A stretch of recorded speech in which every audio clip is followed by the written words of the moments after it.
Сәлем сұлулар, кешкі шайға дәл осындай жаңғақтар іздес печеньелер дайындаймыз. Құрамындағы заттары да қарапайым, жасалу жолы оп-оңай әрі өте дәмді болып шығады. Ендеше міндетті түрде дәл менің рецептім бойынша дайындап көріңіздер.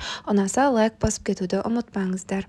Ең әуелі бізге жұмсақ сары май қажет болады. Жұмсақ сары майға бір жұмыртқа қосамыз және де қант ұнтағын қосып, жақсылап біркелкі болғанша араластырып аламыз. Мінекей біздің массамыз дәл осындай болуы қажет. Енді осының үстінен ванилин, қопсытқыш қосамыз және бір шай қасық какао қосып, аз-аздан ұн сала отырып, жұмсақ қамыр дайындап алатын боламыз. Мінекей қамырымыз бізде дәл осылай шығуы керек. Енді осы қамырдан біз қазір жаңғақ тәріздес печеньелер дайындайтын боламыз.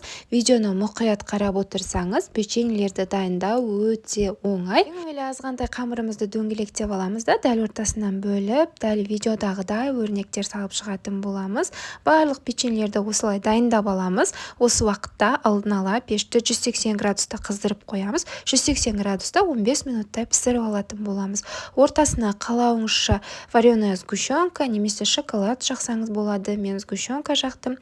Енді осылай екі печеньені біріктіріп, шайға ұсынсаңыз болады, ас болсын.